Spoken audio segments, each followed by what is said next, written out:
Holy shit. It actually happened.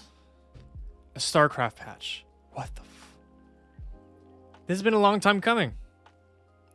The last patch was in August of 2020. That was a year and a half ago. And we're somehow getting a patch. We thought we were just going to get bug fixes, but we actually got a patch. Let's read this real quick. In Terra Dune, we are releasing a balance patch, which was put together by our very own SC2 community. I actually wonder who was involved in this. I'm not too sure. Over the past couple of months, we have been working with various members of the community and tournament organizers to create a balance update for the game. So apparently Blizzard does... Well, actually, no, wait. It's not Blizzard anymore. Sorry, it's Microsoft. Apparently they have been... I don't know. When was Blizzard acquired by Microsoft again? I forgot. Anyway, apparently we're back in touch with the community, which is amazing. We'd like to recognize and acknowledge the members of the group for the upcoming changes you see below. So I've read these changes before to give my thoughts on them. And overall, there are some brilliant changes in here. Some that went too hard and some that didn't go hard enough. We'll see. So first of all, shield battery. Starting energy reduced from 100 to 50 outside of Nexus field. This is a brilliant change because the first thing that comes to mind as Terran players is going to be the proxy void ray. But even more so than that is a huge relief for the Zerg players, because what would happen is that you would get a mortal proxied with 1,000,000 shield batteries, and there's nothing you can do about it on one base. You have either you crush it or you somehow Nidus, but it's almost never a winning situation. And right now we're cutting the energy in half. Now, there is the bug that just came out recently, where if you press stop or hold on the shield battery, it actually heals faster, but it does drain the energy faster as well. So that bug honestly shouldn't really be fixed. I think it's a pretty cool bug. There might actually be some strategy behind it. Who knows? And it's some extra actions that, you know, a Protoss has to do in a battle. So I'm not even against the bug, honestly. The only problem with that bug is when it comes in with shield battery overcharge. And the problem with shield battery overcharge is that even with no energy, it still does the increased healing. So what I thought with, you know, energy overcharge would be like it cuts the energy consumption by half, and it doubles maybe the healing or something like that, the shield regeneration. But instead what it does is that even with 0 energy, you can still full heal. Like, there's no amount of EMPs that can counter that. So, I mean, all in all, anyway, you can only overcharge one battery at a time, so it doesn't really matter. All you have to do is kill that one battery that's being overcharged. If you can, if you're not in a position to kill a battery, you probably shouldn't be taking the fight, but still, I think it's a really good change, and it's not just for the Void Ray proxy, as many Terran players are rejoiced, but it's also for Zerg players, because you want to go on ladder, and the other person with one hand is literally just doing a cannon rush with a bunch of shield batteries and like 2 immortals. He's beating you with essentially 2 units, 3 units if he ever makes a Warp Prism, and just a 1,000,000 shield batteries. So I think this is going to help a lot for those early proxies. They're still probably going to be viable, but the execution is going to have to be way, way more crisp on the Protoss side. So big fan of this change. Dark Templar now have a 0.5 second attack delay after blink. I see where this is coming from. This is mostly because this is mostly directly directed at the PvT, because what would happen is that around the time where you can start warping in those rounds of 10 Dark Templars, they gun down planetaries extremely quickly, and the problem is that, like, you do not have time to react. In like the best Terrans in the world, even Maru, you could have... Well, I'm thinking about Maru because I remember a clear match here where this would happen. He pretty much had the fastest reaction you could have in terms of repairing, but it still wasn't enough. And what this helps to do is that it helps with the reaction time, because since it can happen at any time, so they're cloaked until they're revealed, you don't have time to repair. And about 0.75 seconds is the time for the SCVs to go from where they were to start repairing the planetary fortress. So although Dark Templars are still going to be pretty strong, you're going to have a little bit better of reaction time, because Dark Templar PF snipes are game ending most of the time, because the time when they come into place is around the time where you have about 4 or 5 bases as a Terran. The thing is, it's not just about sniping a planetary, it's about replacing the planetary fortress. When you kill, obviously this is going to help with the Zergs as well, and to some degree Protoss, just because you tend to want to blink onto the cannons and stuff like that, and into the mineral line. But the thing with Zerg is that they can replace the hatchery not only for cheaper but a lot faster as well. The problem with planetary fortresses is that not only do they cost 550, 150, but on top of that, there's also the build time for the planetary and for the command center. And normally, in terms of 4th and 5th bases, they're never going to be built on location, so there's that liftoff as well. So replacing one planetary fortress when you're at 4 or 5 bases takes like almost 2 minutes if you're on top of your shit. And for something that happens in basically in the span of 3 seconds, having to replace something over 2 minutes is really tough. And the thing is that between the 4th and 5th bases, that's not when the Terran is banking extra orbitals. It happens after the 5th base count. So after the 4th base, what tends to happen is that you build like 2 command centers and then you place your 5th and you have 1 backup. At that point, that's when you start adding command centers, and that's when the DTs are less of a problem in terms of sniping a base at a time because you have a lot of backups. But at the time where they hit, which is between the 4 and 5, you don't really have that much backup command centers. So a lot of times DTs, even at the highest level, if they slap a planetary, you'll see the game completely shift in the other direction. And just having that 0.5 seconds for the SCVs to actually get to the planetary fortress and start repairing might make a little bit of difference. I like this nerf. It's not too intense, but it's in the right direction. I did not even think about this, honestly. Void Ray.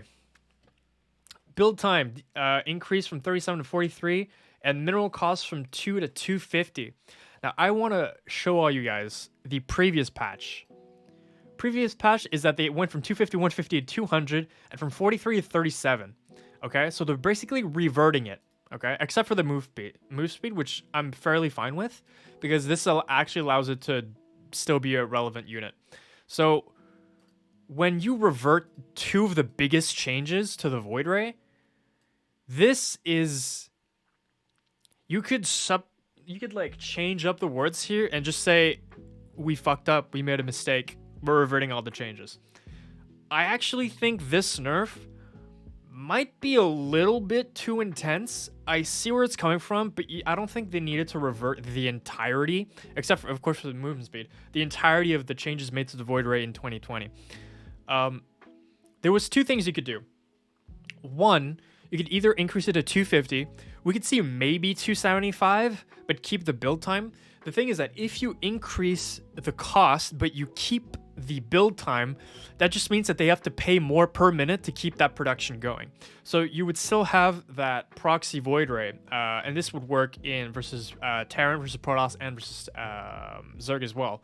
I mean Zerg. Zerg is more for, don't really build proxy Void Rays, you build at-home Void Rays, but if you're going up against a Terran, that just means that like if you're continuously building Void Rays, you are more all in than you were before. Because before, what you could do is build proxy Void Rays and stop at a certain amount, and you could still squeeze in a Nexus, and then what you normally do is that you go into Twilight Council and you go into Charge, because what you need to counter the Void Rays is Vikings and Cyclones, and those suck versus Charge lots.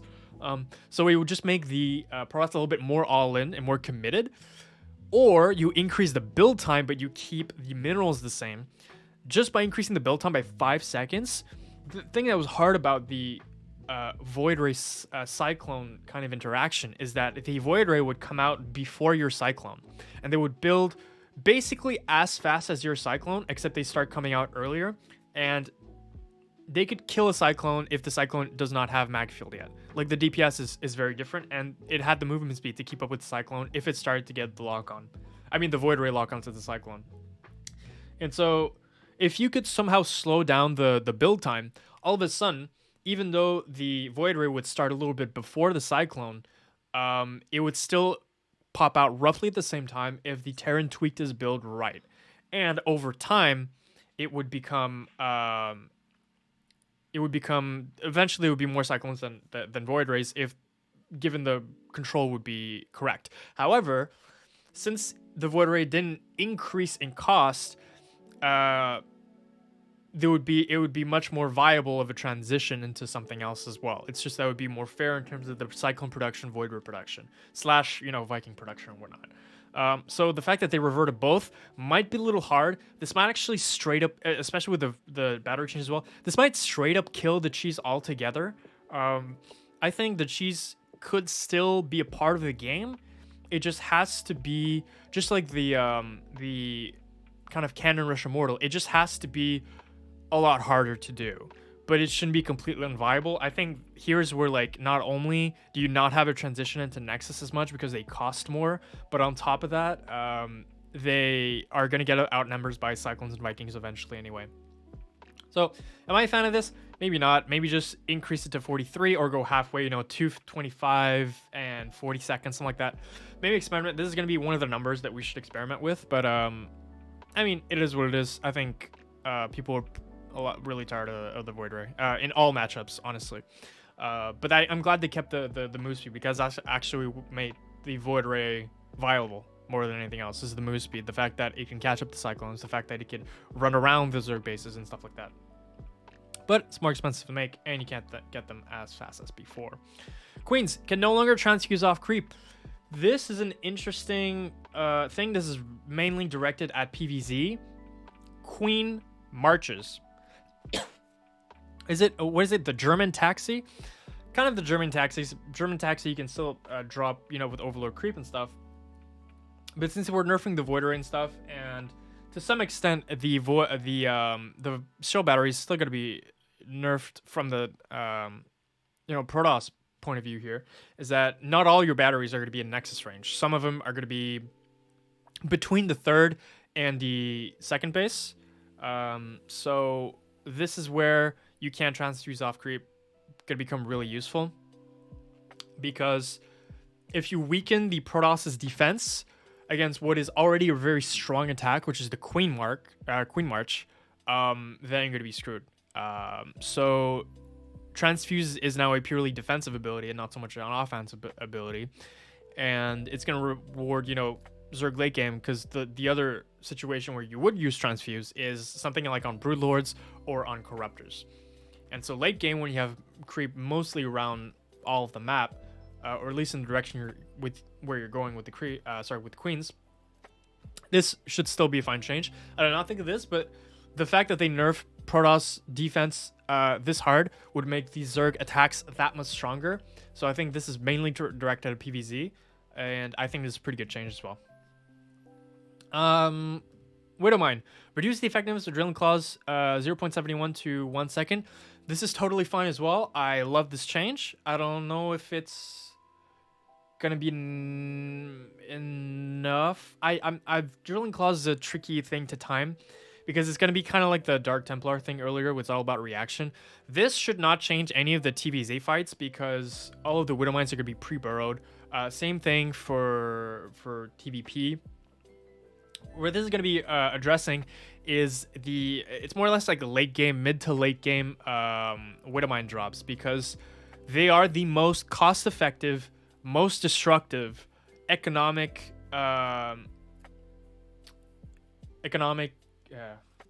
destroying drops. Now, I'm not going to put this in the same bundle as sniping a base with Dark Templar, but in terms of just worker killing, they are the most effective, and they are very quick. When you drill in 0.71 seconds, especially in late game, you're going to be losing a lot of probes, and obviously they stick to a unit, right? So you need to have time to actually split them away or pull them away and stuff like that. And I think in a late game scenario, even at the pro level, even at the very highest of reaction times, even the pros, they still take a lot of damage from these incredibly efficient drops. So I think just giving them 0.20, what is essentially 0.36 seconds extra reaction time might actually make a difference. And I think this is a totally fine change, and it doesn't actually affect any of the engagement. It just affects Widowmine drops. I love this as well. You can tell all of these have been like carefully put together by pros and seeing what is strong, what needs to be adjusted a bit. And these small adjustments is really what I like. Next one. Lurkers. Reduce the effectiveness of adaptive talents 0.71 seconds to 1.7 seconds. This is okay. I don't know if this is enough. The movement speed is a problem. for lurkers because they can run in really fast and burrow. I don't know if the burrow time is what needs to be tagged. I feel like it might be more like lurker movement speed, and have them burrow just as fast. But I think this is fine as well if you keep the speed and you increase the burrow time. But I think if you're gonna take out some of the burrow time, you should also take out some of the unburrow time. There are some weaknesses that we're starting to see with lurkers in terms of being able to snipe them, but at lower levels they're still really strong, they're still really tanky, they can still just burrow whatever you want.